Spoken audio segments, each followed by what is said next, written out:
And Matt, what I'm going to do is, rather than talk about someone who is a target, I want to bring you some breaking news, and it is about Benjamin Seshko. Benjamin Seshko, and we can tell you that an agreement is agreed in principle for Benjamin Seshko to transfer from RB Leipzig to Manchester United. A fee has now been agreed. I just told you officials are in Germany from Manchester United meeting their Leipzig counterparts, and now we can tell you a fee has been agreed for Seshko to come to Manchester United. Wow, that is big news, Dan. Thanks very much for letting us know.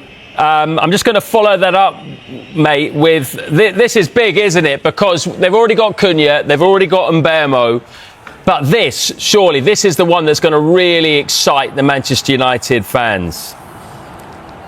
Yeah, absolutely. And, we've been telling you all day as well, Matt, that once a fee was agreed, Benjamin Seshko will have permission to then fly to the UK and start undergoing his medical. And you would expect this to move very quickly now for Manchester United to get this deal agreed. And as you said there, it will be a huge statement signing for Manchester United in terms of another number 9. He scored 21 goals in all competitions last season, and I think what he brings to this United side is just a variety of goals. He's not just one type of striker who's a finisher in the box or a long-range striker. He showed last year left foot, right foot, inside the box, outside the box, fantastic in the air as well. And one thing I would say that impresses me a lot is just his link-up play in terms of what he could potentially do with the likes of Ahmad, with the likes of Cunha and Mbeumo around him, with Fernandes as well. I think that is very exciting for Ruben Amorim, and although it looks like purchasing someone with still a lot of potential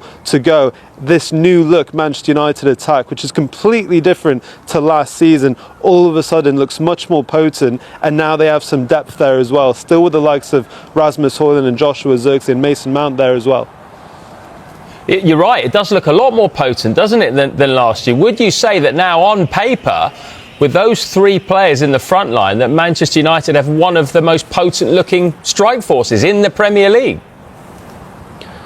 You'd have to say so, Matt, frankly, because they scored 48 goals between them in their domestic leagues last season. And when you consider Manchester United scored 44 between them last season as a team, that is a huge improvement. But what you'd have to say is now going into the season for Ruben Amorim, there is going to be an expectation now to show that improvement in the league, because they've spent just under £200 million now on those 3 attackers alone. And when you consider the experience of Matheus Cunha and Bryan Mbeumo, especially in the Premier League, they have bought that Premier League experience in that sense, and now a striker to lead that line. So very, very interesting developments to Manchester United, and also what I would say is very impressive by their recruitment team as well. When you consider maybe in the last 6 years we've seen some transfer sagas, haven't we, in terms of Harry Maguire, Anthony, that have gone throughout the window, that has led to Manchester United paying some huge inflated transfer fees. But you would say the likes of Christopher Vival,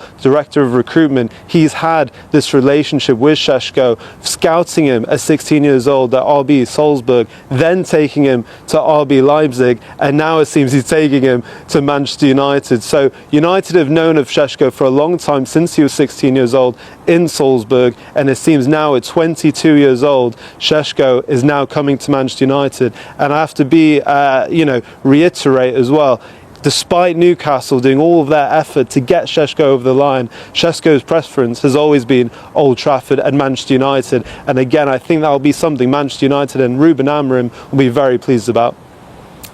OK, Dan, I understand this broke while we were talking live to you. I'll tell you what, we'll just give you a few minutes, check your phone, do a bit more digging, but stay there. We'll come back here in a few minutes' time. Now, the former Premier League striker Robert Earnshaw told us the challenge could be why Seshko might have preferred United.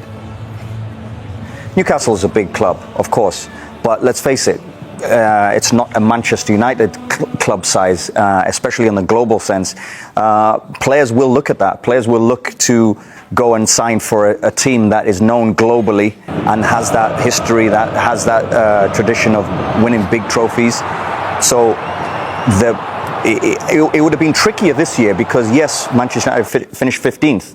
No Champions League. Newcastle in the Champions League, flying. There's two Champions League runs now they're going to have. So I think somebody like Sesko is thinking, maybe I'm looking at Manchester United and maybe I could be one of the heroes there. You know, who am I competing with? If I'm coming in, am I playing?